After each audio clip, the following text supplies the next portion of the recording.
kita akan memulai perkuliahan untuk mata kuliah Hermeneutika Perjanjian Baru 1. Dan ini merupakan pertemuan yang ke-9. Dan kalau kita boleh membaca RPS yang sudah dibagikan kepada kita, maka kita boleh melihat bahwa sub CPMK dalam pertemuan yang ke-9 ini adalah menganalisis metode tafsir historis kritis Matius 22 ayat 1 sampai dengan ayat yang ke-14, serta memecahkan masalah-masalah yang ada di dalam teks, lalu menemukan relevansi dari teks dalam kehidupan masa kini. Dan dalam sub CPMK ini, metode pengajaran akan dilakukan dengan model collaborative learning, project based learning, dan problem based learning. Untuk itu, langsung saja kita berikan kesempatan kepada kelompok untuk mempresentasikan sajiannya. Namun demikian, pada kesempatan ini saya akan menambahkan beberapa catatan tambahan dalam penafsiran Matius 22 ayat 1 sampai 14. Teks ini merupakan perumpamaan yang disampaikan oleh Tuhan Yesus. Perumpamaan ini disampaikan oleh Tuhan Yesus sebagai sebuah bentuk kritik terhadap sikap partikular yang dihidupi oleh bangsa Yahudi pada saat itu, yang mengklaim bahwa hanya mereka yang layak mendapat keselamatan. Dan ternyata sikap partikular itu bukan hanya terjadi di zaman penulisan Alkitab, ini juga terjadi di konteks kehidupan kita masing-masing pada saat ini.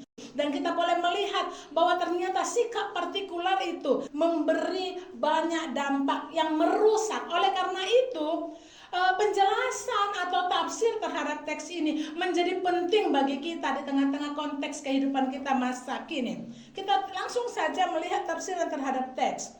Di ayat 1 sampai ayat 2 kita boleh melihat bahwa raja mengadakan pesta pernikahan untuk putranya. Ada dua kelompok yang diundang. Kelompok pertama itu ada dinyatakan di ayat 3 sampai ayat 2. Undangan pertama yang dikhususkan kepada bangsa Israel. Mereka sudah diundang. Lalu hambanya disuruh memanggil. Tetapi apa yang terjadi? Orang-orang yang diundang itu tidak mau datang. Kemudian raja mengingatkan lagi, suruh mereka datang. Semuanya sudah tersedia. Tetapi toh mereka tidak mau datang. Bahkan mereka berlaku kasar kepada hamba-hamba raja. Melihat respon mereka ini, akhirnya apa yang terjadi? Raja murka. Apakah raja berhenti? Tidak. Karena orang pertama sudah, atau kelompok pertama sudah menolak. Akhirnya Tuhan, raja itu mengundang, menyuruh hambanya, undang semua orang.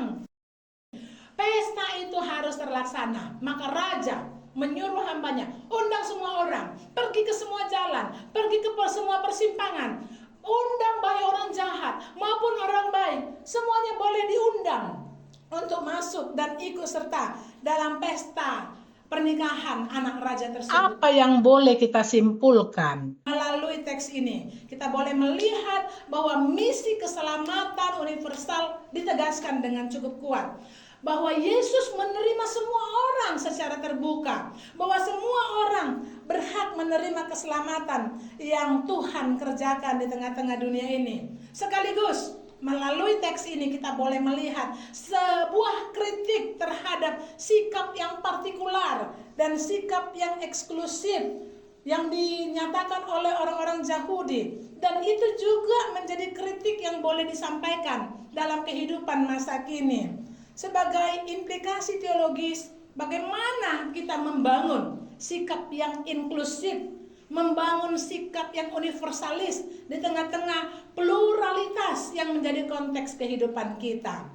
Demikian yang boleh saya sampaikan. Maka kita akan mengakhiri kelas ini, dan minggu depan tugasnya adalah kembali kepada sajian kelompok yang akan membahas metode tafsir historis kritis terhadap teks Kolose 1 ayat 20 sampai 23. Mari masing-masing kita mempersiapkan diri, membaca sajian kelompok, memberikan kontribusi dan catatan kritis terhadap teks. Terima kasih buat kita.